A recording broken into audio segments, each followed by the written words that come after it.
Welcome back. You're still watching and listening to the Keypoints. We're live on TV3, also live on 3FM 92.7, online at 3news.com, also on our Facebook page, TV3 Ghana. So we're moving on next to look at the issue about emoluments or salaries and allowances recommended by the Professor Intiamwa Beidu Committee on Emoluments for presidential spouses, talking about the first and second ladies. And in the studio with me, we still have Mr. Felix Kwachu-Fosu on Zoom. We also have Richard Asante Yabua still with us. And then we have Professor Kwesi Ampon-Sateria. He's a human resource specialist and the head of the Department of Organization and Human Resource Management with the University of Ghana Business School. Good morning, gentlemen. It's good to have you in studio and on Zoom. So we'll be looking at this, but before that, we have some infographics we put together. Would like to, share that as we go along regarding Article 71 office holders. And we have here vehicles for Article 71 office holders in 2025. That's 643 cars. Members of Parliament, that's 275. Justices of the Superior Court, there's 168. Ministers and deputies, that's 86. Council of State, we have, that's 81. Council of States, we have 31. Lands Commission, that's 25. National Council for Higher Education, that's 19. And the National Media Commission, we have 15. So basically, this is putting together some recommendations made. Again, we're going on National Commission for Civic Education, that's 7. The Public Services Commission, 5. Electoral Commission, 4. Parliament, Speaker and Deputies, 3. The Commission for Human Rights and Administrative Justice, SHRAJ, 3 as well. And the District Common Fund Administrator, 1. The President, 1. The Vice President, also 1. Then there's a request for waiver on MPs' cars. The various waivers there, you have the import duty, import get fund levy, import NHIL, import VAT, there's EXIM levy, there's COVID-19 recovery levy, there's special import levy, ECOWAS levy, as well as the AU levy, inspection fees, withholding tax. That's all under the waiver when it comes to MPs' cars. Now, this is a statement issued by the First Lady, Madame Rebecca Ekufuado. She indicated that the public discussion has been laced with some extremely negative opinions, in some cases which she finds distasteful. And the Second Lady also indicated that she will refund all allowances paid to her since 2017 and will not accept any monies allocated to her pursuant to the recommendations of the Professor Intiamwa Beidu Committee.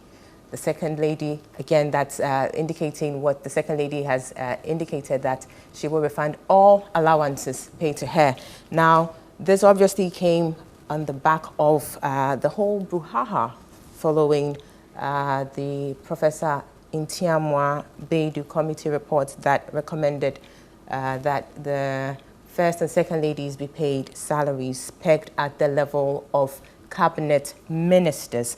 Now, I will be moving on to Zoom to speak directly to Professor Kwesi Ampon-Sateria. He is coming from the University of Ghana Business School, a human resource specialist, and to have his take on this. Professor, can you hear me? Yes, please. Good. So obviously this conversation has generated a whole lot of, controversy, debates around it. Fundamental here is a question about human resource and how to deal with that.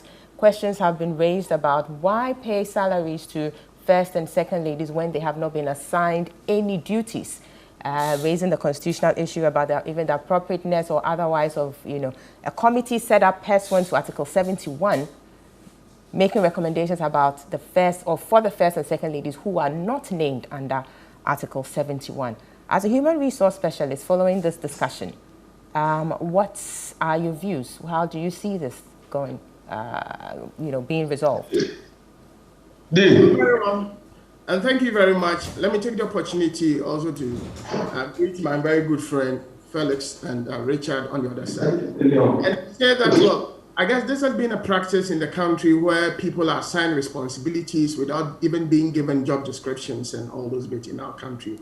And that is the extent to which we've gone, bringing it into the broader space and the larger space where we find ourselves in now.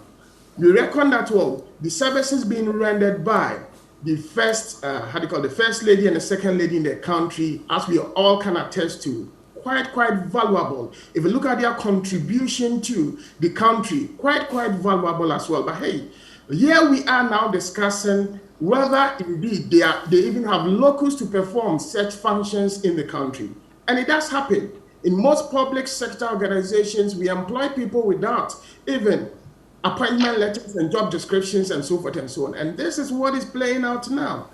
It is a truism that, well, yes, these people are offering themselves out there to be of support too. If you look at what the First Lady did at Konfuanochi, quite super in terms of helping out with the hospital over there and also other activities that she's been engaged in. If you look at what the Second Lady is doing as providing inspiration to the Zongo ladies and providing support, quite good over there. But the question we need to address is, what is the locus? What is their locus? And that is where we should be moving towards in terms of providing clear directions. Do they have any description? Now that we be saying that, well, whatever allowances they enjoyed in the past was quite illegal and so forth. And what about the offices they've been occupied? What about the staff who work in there? As private citizens that we live, do we have people working for us in our office? No. But that is what is happening now. It is clear if we recognize that their roles in the country tend to be quite important. Yes, the time has come that we'll have a dispassionate discussion about the roles of first ladies and second ladies and looking at the past, their contribution that they made to the country. If we can streamline activities and clearly assign them on what they should be doing, then we are very much clear and what would go with those bits. Because if you look at what emoluments are, when we talk about emoluments are benefits that are given for services offered in employment. So who offer them the employment? We need to talk about it. Indeed, they are offering services. Who offer that employment for them to offer that service? And what was the conditions of engagement? And I guess that is where we are getting to. We should look at it from the broader sense of our country, where in our country, people, and I keep emphasizing, people are employed in roles in the organization without even an appointment letter, without job descriptions, and they are drawing salaries, which indeed actually drains the government as well. I believe that I'm not by this saying that, well, the first and the second lady, they are draining their economy. That's not what I'm implying, because, well, I can say that well, their contribution largely to the development of the country is something that needs to be commended. But then in doing so, we need to streamline activities and make it clear on what their responsibilities are supposed to be. Should be given clear directions on what they should be doing. Very well. You talk about streamlining. We'll be engaging that momentarily, but let me have your views on this. So following this whole discussion, the First Lady, Second Lady, they've both returned the sums that were paid to them since 2017. What do you make of this return of the funds paid to, or sums paid to them? And do you think that would resolve this whole discussion around whether or not First Lady, Second Lady should even be given allowances or salaries? I don't think that it will resolve the issue. I don't think it will resolve, because the issue, it is just the salary we are talking about. But hey, we all very much aware that the First Lady and the Second Lady, the First Lady and the Second Lady occupy offices, and they have staff who work with them in those offices. It is very important that we understand that. Very well, but what's your perspective on the return of the funds? Should they have returned it, or they should have kept it? I guess what actually is happening now is as well, because of the hula baloo surrounding it, as a first step in trying to create some sanity in the system, they decided to return it. But I would have thought that, well, yes, that could have indeed be held on for some critical look, because at the end of the day, perhaps if a committee is put in place and we look at all of these things and we say that, well, yes, it was right that way they were given it and so forth and so on, then we're now going to go back and give it to them. But I was thinking that, well, really, if you return the allowances, and it's not just about the allowances, because, well, you occupy an office, there are staff, there are people who are working for you, and they are being paid as well. What about those things as well? But that's a question that comes up then, that why do we even set up offices for the first and second ladies, given the Constitution and the fact that there's no provision for such offices to be created? Rightly so, and that is why I make the point that, well, it is very important that, well, we take a dispassionate look at this and we try as much as possible recognizing that, well, their roles in the development of the country. I mean, if I cast my mind back and I look at the first ladies in the past and what they've done, their contribution, I guess that, well, yes, we can, as a way of supporting their husbands, well, we can clearly carve out some roles and responsibilities for them and try as much as possible to get them to play that role, also to help in the functioning of the presidency as well. So for me, I am very much clear in my mind that, well, yes, it is something that, well, we should sit down and begin having a discussion around it and try and assign them, because, well, if you're paying them allowances, if you're paying them salaries, for what are you paying them for? What job have you given them that you've given them that allowances? Right. And that is where we need to bring clarity to. Sure. Now you talk about streamlining that. So perhaps, you know, what would be your recommendation towards the streamlining you suggest? How do we streamline that? Because we do know that in the past, this has been done under allocations to the office of the president. And now we're told that this was an attempt to formalize it. What would you recommend to be the best way to streamline this whole arrangement? First and foremost, as somebody who is an organizational development specialist, I will indicate that, well, yes, you see, when you talk about change, change is not an event, change is a process. So necessarily, it is important that, well, we conscientize the mind of the citizenry about the critical role of the first lady and the second lady in the development of the country. So that is the first step where we have to engage. And in that engagement, where you bring in on board, yes, stakeholders, and it's important that we have a national discussion around this issue. That, well, if our first lady and our second lady are playing critical roles in the development of the economy, what then do we need to do for them to ensure or to enhance their function in the country? Then we can now move on. And I would expect that, well, because of the polarized nature of our country in terms of politics, I would recommend that, well, you assemble experts to be looking at these things and much more in a stakeholder engagement, try as much as possible to build consensus around this. And once we've been able to build consensus around this, then we can now put it in a document. If it has to now get into an amendment in our constitution where it features in there, then it can feature in there. Then we can have a roadmap of getting it underway. Very well. Now, lastly, in the first and second ladies in their statements indicating that they had returned the monies paid them since 2017 indicated that, yes, we're returning this, but also we're putting you on notice that we will not be accepting any future allowances. Do you think that is the right course, even as we think of how best to deal with the arrangements?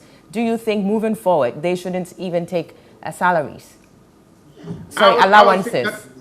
I would think that they were quite emotive about it. I would say that they were quite emotive about it, because I would think that, well, yes, well, once we get to such situations, I believe that, well, we need to remain calm and really think and listen to the discussions ongoing. Because, well, I don't think that, well, the roles that they are playing, I mean, they sacrifice a lot, and you look at what they put their lives in danger in doing most of the things that they do. So I'm thinking that, well, if you say that, well, you are not going to take any, are you saying that, well, then you are going to withdraw your services also from the from the country? Are you saying that, well, okay, well, now you consider your role to be much more, much more benevolence in nature, and that is where you are going to go? It is, I believe that, well, let us at this time have cool heads to prevail, and then let us not be quite emotional or emotive about it. Let us consider it. Once we get to the table and it is said that, well, yes, they need to be paid certain allowances for certain, indeed, prescribed services, indeed, given them, then it should be. Because, well, if you worked for it, why wouldn't you Very well. And you deserve, why would you take any such allowance? Very well, Professor. Last one, then you go.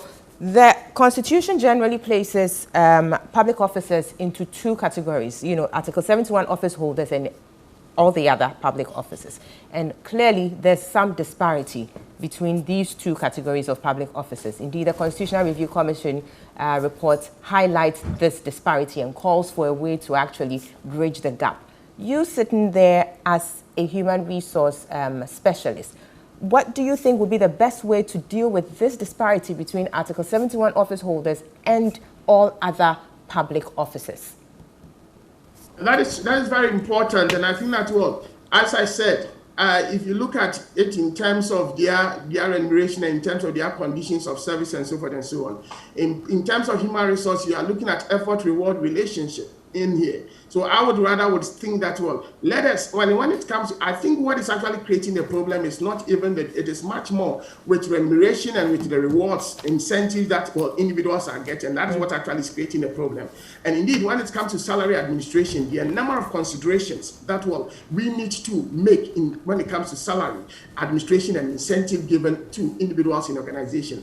I would think that, well, there is that need for us to sit back and have a look at the responsibilities assigned these various arms of government and the various people within the public sector. Then we can now decide that, well, yes, based on the demands and based on this is how we're going to assign your emoluments and your benefits structure. And based on these people, this is how we're going to. So in salary administration, there are a number of things. You could look at the demand and supply bit as well as one of the ways in determining salary. You should look at the needs bit as well. So there are a number of ways of considering it. I believe that, well, the hue and cry surrounding this bit has to do much more with the incentives and what people are taking. If we can look at what they are doing, then we can structure it appropriately to get people to get what they are doing. And that could, in any way, help in solving the situation. Very well. Thank you so much. Well said. Professor Kwesi Amponsah-Terrier, we appreciate your time. Professor Kwesi Amponsah-Terrier is a human resource specialist and the head of Organization and Human Resource Management of the University of Ghana Business School, University of Ghana, Legon. We do appreciate your time. We'll carry on with a conversation here with Felix Kwachio-Fosu here in the studio and Richard Asante-Yeboah on Zoom. Richard, can you hear me? Hello, Richard. I hear you. Good. Okay, so let me come to you so we don't lose you on Zoom. Let's obviously following this whole controversial issue, the discussions going on there, first and second ladies not necessarily being caught at the center of this whole discussion. They indicate that, well, of course, this was a recommendation made by a committee they had no business with in terms of setting it up and all, but yet the issue has come up and they are being lambasted. And so they return all monies paid them from 2017. As a party, what do you make of that? I think we would want to applaud the first and second lady for the decision taken to refund whatever monies that has been paid to them from the time they assumed office as first and second ladies. But I think this goes to tell you the sort of politics that we do in this country. The politics of lack of candor, the politics of hypocrisy, the politics of everything goes, where people try to undermine people for no apparent reason. Because indeed, they ought not to have generated any discussion at all, because this has been what has been happening over the years. The only thing that has happened or was supposed to have happened was the fact that these things were being regularized, so that it will not be paid under the table, but people would know indeed what their monies are being used for. That is exactly what was going to happen, looking at the recommendation by the committee. You might disagree with the constitutionality of the decision by the committee and all that, but beyond that, one cannot do the sort of attribution that was done during the period that this issue came up, where we're being told that the president had decided to pay their wife and the second lady monies when Ghanaians are not being given the needed attention and all that. When indeed, those who are making those attributions knew that indeed they were being paid, including the NDC themselves. They knew that Madame Nordina and other former first ladies were being paid, and this culture started as far back as President Rawlings, and President Kufuor saw it through. Prof. Mills came and he also did it. President Mahama also got this opportunity and continue with the tradition because of the fact that we needed to take care of our former first ladies in terms of particularly those who passed on and all that they needed some level of attention from the state. I thought that this shouldn't have generated any difficulty because as we speak now, people ask, what is the former president, former first ladies working for the state? Is the former second ladies working for the state? I sit here, my brother Felix Ofosukwachi is with President Mahama's office. He's being paid on a monthly basis by the government. Every month he's paid. So are we saying that my brother Felix is doing more than what these first and second ladies are doing and aside they don't deserve to be paid? Is it the argument? Is it the conversation? So I said that, I'm excited that they chose to refund the monies and also said that they are not even going to take any future monies that would be, that the state would want to pay to them. Because even it came to a point that the media, the sort of imagery that was being created, that these are people who are out there to dupe and also milk the state. And this is also unfair. We saw the kind of headlines that came up there. So we ask ourselves, I remember TUC even getting it wrong by saying that they've been paid some back pays and all that, so they need to refund all those ones. When they have not even been paid, it was a recommendation, but that particular back pay has not been given to them. But we had TUC getting it wrong in that direction. But at the end of the day, the most important thing is that Madam the first lady has refunded, the second lady has refunded. I pray that Madam Rodina will also look at this gesture and also refund hers. So at least we can have a very beautiful conversation going into the future because the husband, being the former president, twisting the issues and making the matters milkier and misrepresenting the matters. And these are the issues that we are talking about here. Right. If we can really focus and do politics with some level of candor, do politics with lack of hypocrisy and propaganda, wanting to take advantage of every single event and issue that crops up, and be very fair to ourselves, this ought not to have generated any conversation at all. Because I sit here, I know the kind of work that various former first ladies, including the current first lady, have done for this nation. Very well, the Richard. Hospital, the donations, and the mobilization, and most of them, the money they take, they practically be spent it on the nation. Your point is made. Thanks. Thank you. Let me have Felix's perspective as well. We'll definitely come back to you, Felix. Do you think the first and second ladies have been unfairly treated? You see, Abner, in this whole conversation. You see, Abner, let us put the matters in proper perspective. You see, to begin with, those of us in the political class and ruling class, if I may describe it that way, even though I'm not too comfortable with the word class because it connotes some separation. But for the purpose of this discussion, maybe yes, maybe political group or ruling group. That is a more appropriate nomenclature, if you ask me. Should have it at the back of our minds that it is not our place to argue with those who vote for us. We should be listening to those who vote for us, not argue with them. Essentially, what we are doing is arguing with our bosses. If today your boss takes exception to your performance and calls you to his office or her office and blasts you, it is not your place to talk back at him or her. Maybe you're just your place correcting certain facts. You know the narrative better, perhaps, and so you will need to set the record straight. There's a difference between explaining. Even the explanation has to take into consideration their sensibilities and frustrations and the reasons why they are making the statements or advancing the positions that they are advancing. Let me come in here, sorry. Sure. But if that's the line of argument we're making, then why haven't we heeded to their call, which is that scrap this whole thing about setting up the emoluments committee and set up an independent if you allow me. Rather than put these two women who... No, if you allow me, that is exactly where I'm going. Okay. I'm saying that the people of Ghana who elect their leaders reserve the right to criticize any leader in any way, shape, or form. It is a cardinal principle of leadership and governance that those of us who have the privilege to serve at any time must appreciate. It is not our place to talk back at them and argue with them. But you see, how the MPP has handled this whole matter is a classic example on how not to handle public discontent. Because this argument has arisen in the light of some other things that have imposed extreme hardships on the people. This government and previous governments too have had cause to impose taxation on people. And the excuse has been that our finances are not in the best shape. Indeed, we have heaped tax upon tax upon tax on these people and expect them to pay. Many of them do not receive a commensurate level of investment in their lives or livelihoods and are struggling to eke out a living. So when they see emolument packages for members of the ruling group, as you would prefer that I call them, they are bound to complain.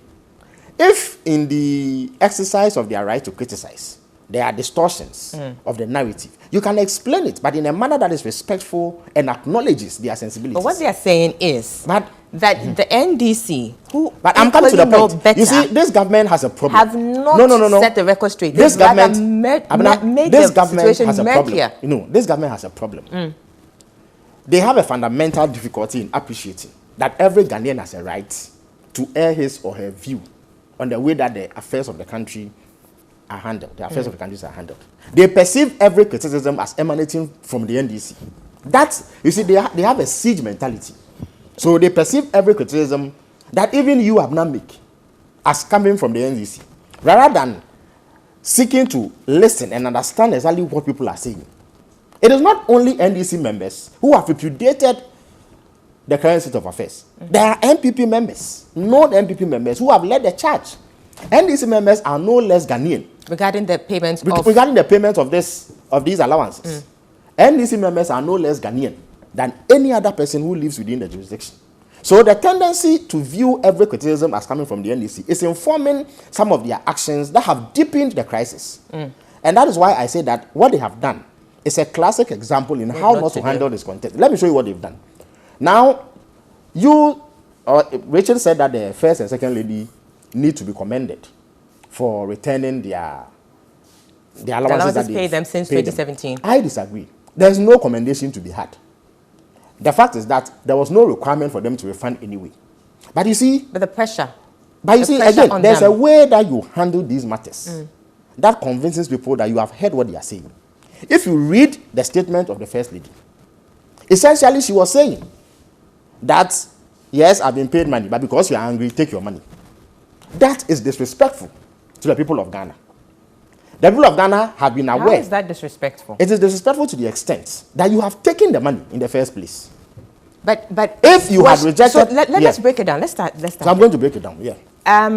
Last week, of course, this conversation had started last week. Last week, Adam Agbana was here, the deputy youth organizer, admitting that, yes, this payment of allowances dates back to... Of course, but it is a known fact. Exactly, so that's the point. So in terms of educating the masses, and not to say that the people listening do not know, but we are saying that, of course, the media is to serve a certain purpose, to, correct distortions where there are any distortions and put the narrative in the proper perspective and all of that. So question is, the first ladies as the first and second ladies as they currently, stand, are they entitled to any allowances as previous first ladies and second ladies were? That is not in dispute. Look, that is not. Abna, for some people, the argument is that... No. Yes. What people, how did this matter come out?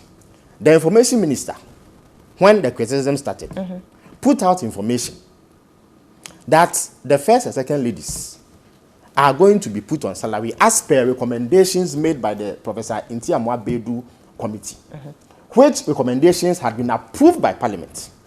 It was that triggered this whole debate and public outcry.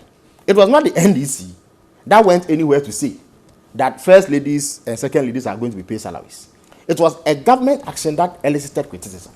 After that criticism, if you sought to explain that, we only sought to regularize an existing practice, but perhaps if the people of Ghana are dissatisfied with the practice, we will take a second look and adopt a better approach that perhaps may be more acceptable to them. That is how a responsible, respectful government approaches this matter. Because at the end of the day, it is public funds. It is the people's money that you are using. So you don't dispute that. You don't. But that has never been the problem. No, let me tell you. You hold a certain people respect you a lot because of the position you have. So whatever you say carries weight, and that is why I'm trying to get certain statements right from you. So is it the case that you have nothing against the payment of allowances? Of course, I do not. You don't? I'm aware. Listen, Good. I have been There are aware. some people who say that is not proper. That is fine. So that is fine. That is fine. They Good. have the so right. how do we do that? Listen, how should we do that? Listen, if you allow me, because No, but let me help me with build the the point. So that I conversation. agree, but let me build the point. The regular back and forth can distort the narrative a bit. First of all, we have known for over 27 years that these allowances are paid.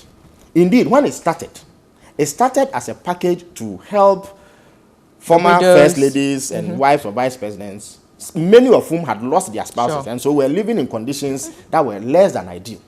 Indeed, one of the first people to receive it was the mother of President Akufo-Addo, Mrs. Adeline Akufo-Addo. And incidentally, it was President Akufo-Addo at the time, then Mr. Akufo-Addo, who facilitated the payment to his mom. And rightly so.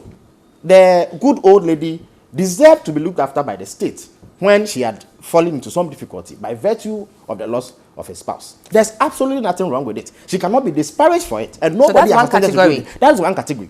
When you seek to elevate it in ways that are extra-constitutional and do not comply with Ghanaian law, people reserve the right to raise issue.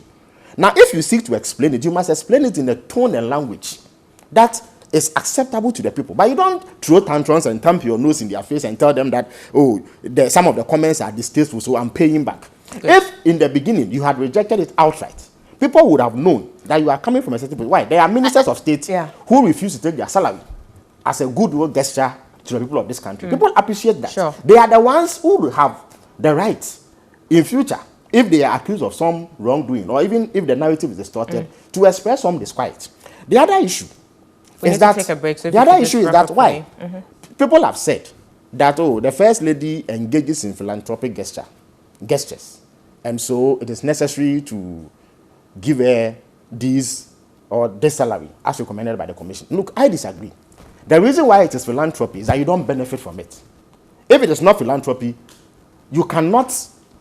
Sorry, the reason why it's not, you don't get paid for it because it is philanthropy, it is charity. You are giving it away for free. In any event, Mrs. Akufo-Addo is only able to do the things she is doing because of the magnanimity of the Ghanaian voter who decided to give her husband the opportunity to be president. In her previous guise as a private citizen, even if she was doing these things, it was very, very minimal, not to this level. She hadn't built a neonatal intensive care unit for babies when she was a private citizen. She is only able to do it because she has a certain status conferred on her by the people of Ghana. Two, because of that position, she is able to mobilize resources from both state and non-state actors. Some of the monies that she has used for these things have come from state entities. She will not have had access to that, but for the fact that Ghanaians voted for her. So that performance of philanthropic gestures cannot become a justification for getting paid. Indeed, she's not the only one. I can give you a tall list of what Mrs. Mahama has done, but it will not justify paying her salary. But let me tell you what the allowances are for. Look, even ministers of state, the president, despite his salary, he gets an allowance. When he travels, anytime he travels, he is paid per diem. What is an allowance? So allowances have existed all this while, even for those who are paid salaries. So it's the name that has been put on it that is a problem, and the quantum, or what? By virtue of the election of her husband as president, the first lady is suddenly thrust into the public limelight. Even though she does not have a defined set of responsibilities by way of being first lady, there are functions that she performs that, albeit unofficial, are also beneficial to the state. And it's not about the charity or philanthropy. You and I can engage in charity and philanthropy even if we are not in government. You understand me? For instance, one of them, anytime the president goes on a state visit. Felix, we need to take a break. To the extent, okay, why? We need to take a break. When we come back, we'll look at that. So this is a key point, and we are discussing the issue about salaries or allowances paid to presidential spouses, first lady, second lady, and the propriety or otherwise of it. We'll take a break. When we come back, we speak to our guests, Richard Asante-Yeboah and Felix Kwachufo. So stay with us.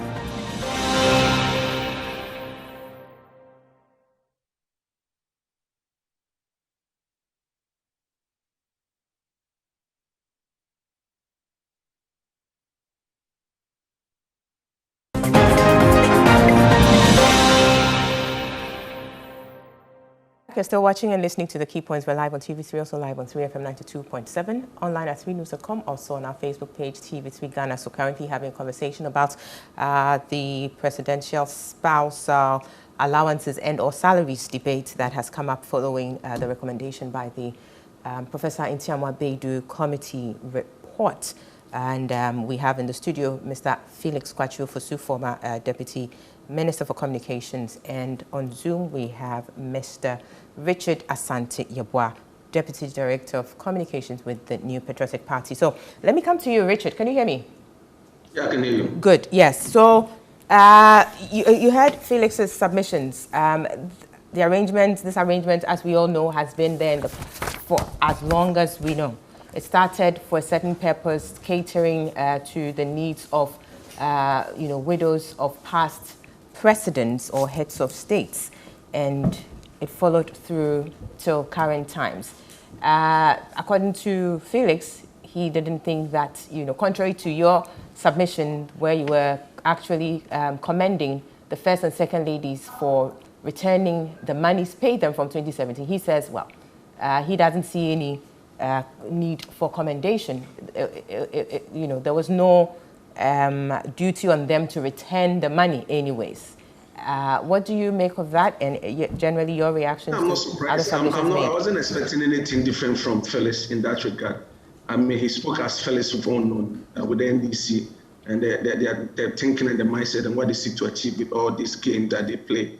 I was surprised that he also put across that the first lady returned this money, and the second lady returned this money because of criticism. No, she said that she did not want the gains being made by the president, the effort of the president, and the work out instead of the cameras and the information coming to the public, the focus is being placed on matters like this. So that was the reason. In as much as he said that, she also decried the sort of insult and the insinuations and the stance that were being taken by people when those individuals ought to know better, particularly the former President Mahama. That is why people were making calls, including my humble self, asking my sister, Madam Lordina, to return same. I mean, it is, and remember the first lady said that whatever she's doing, she's not trying to tell others to return their money. It is their own conscience if they think that they want to return. But I do believe that somebody like Madam Lordina ought to return the money if she has the monies available with her.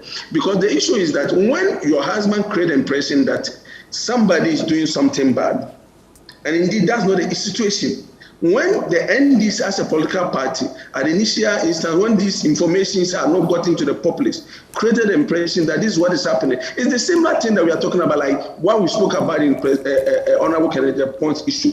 That's Felix sat here. So Honorable Kennedy Japon said that people should go and beat. He said they should go and beat people. He never said that. He said that, if he was a president, you would have caused this guy to be beaten. Come on. But you sat on the station, Richard, and said that we're done with that conversation, but are you trying to justify that statement? It can be justified, seriously. But I say, no, we are not justifying. See, when you are asking for the true reportage, whatever was said by individual to be played out there, to be said to the people, without being garnished or being a stretch with that propaganda mindset, that ought to be taken. I'm not saying that whatever he said is good or bad, but my point is that present the issue as it is. You are saying that the man said people should go and beat Erasmus, but that's what he said. That's what he said. But Felix said that this morning. So this is the kind of politics that we do.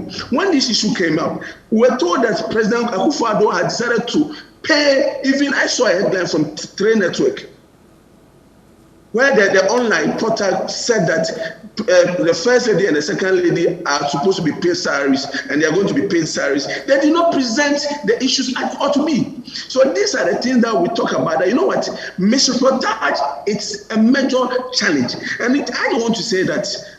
But to say that, did you say three news put out something which was not correct because there was a reportage that said first and second ladies are to be paid salaries? That was a recommendation by the committee, wasn't it? I mean, in the context of which they quoted, I think that was a recommendation by the committee, so it's only reporting what the committee had said. When Felix comes in and is speaking, I'll pull out the exact quotation for you to realize the sort of the malicious intent behind that sort of projection and what was put out there. I mean, I have no difficulty criticizing public officers. I have no difficulty anybody criticizing the president, the former, the current first ladies and second ladies. My challenge is that present the accurate information to the general population. Do not create the impression that there's something wrong or something untoward was being done.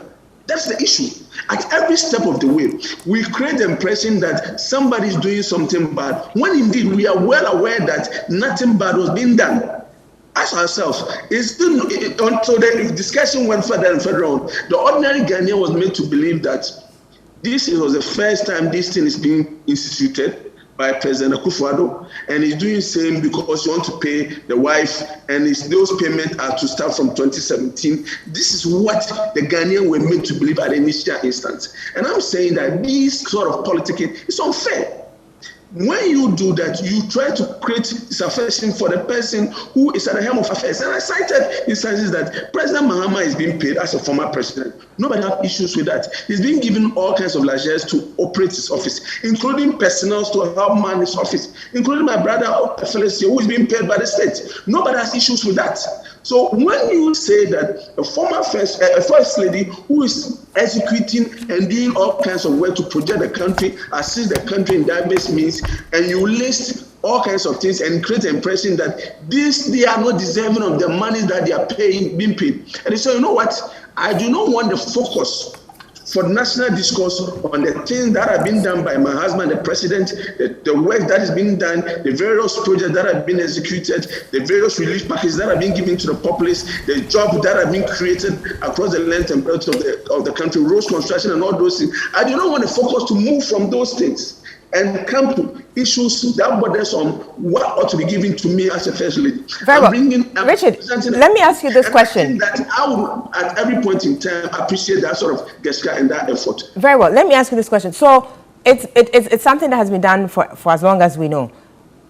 What is it about the system as it is currently that the government thought that it ought to be formalized?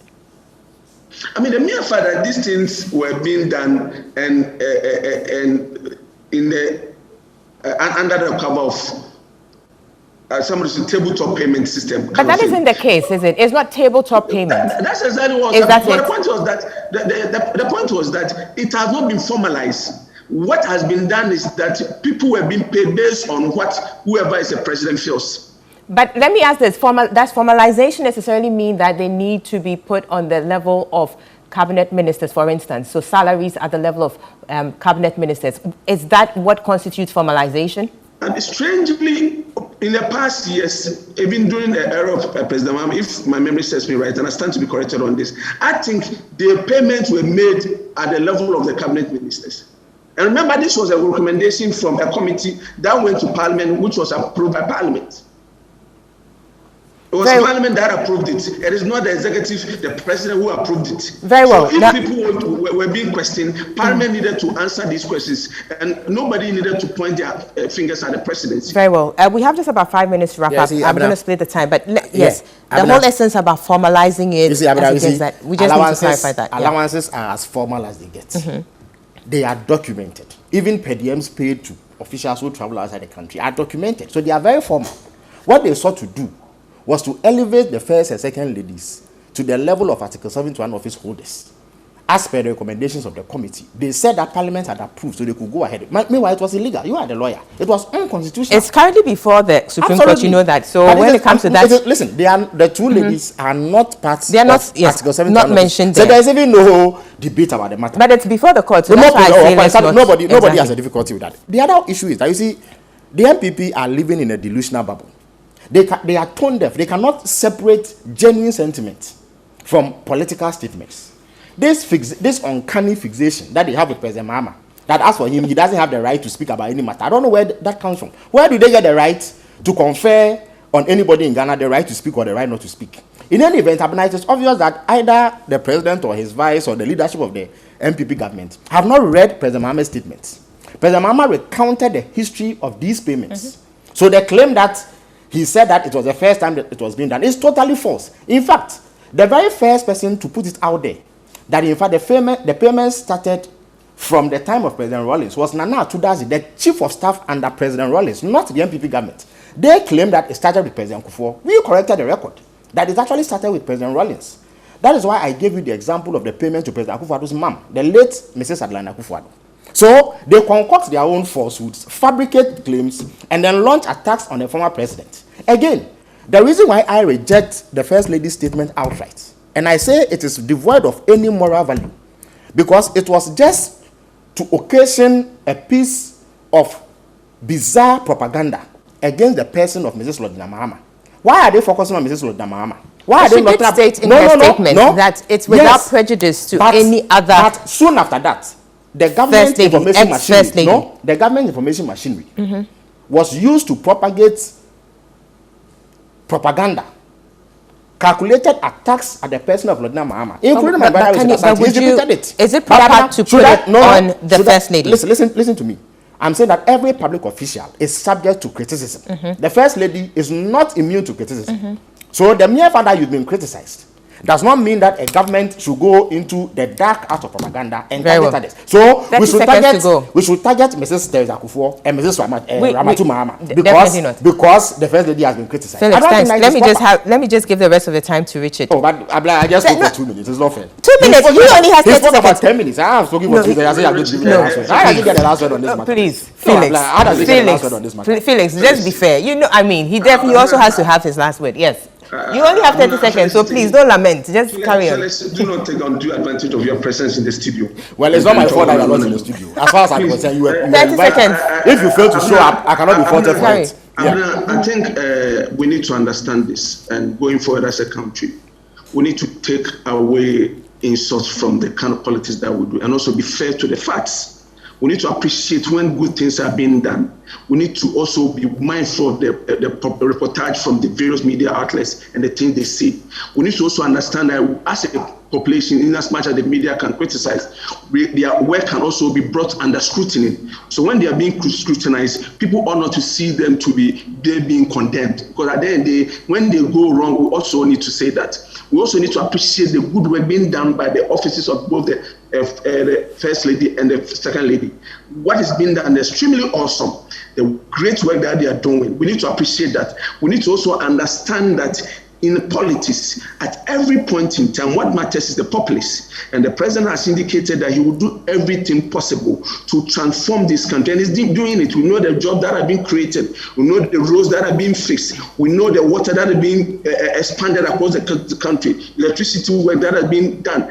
All these things are being done to make sure that we project this country. And I would say kudos to the MPP and the president for the great work that is being done at the moment. Thank you very much for that. Than previous Thank you very much. Thank you very much. No previous government paid the First Lady's salaries. That's fine. No, but let me just thank my viewers and listeners. Allow me that. Does not justify paying salaries to the First and Second Thank you so much, Felix Kwachi Ofosu, former Deputy Minister of Communications, and Richard Asante-Yeboah, the Deputy Director of Communications with the MPP. And it's been an exciting time here. I do appreciate your time. And also to you, our viewers and listeners, thank you so much for spending your Saturday morning with us. We do appreciate your time. We'll be back here same time next week. Until then, let the conversation go on and stay safe and stay well. See you next week. Bye-bye.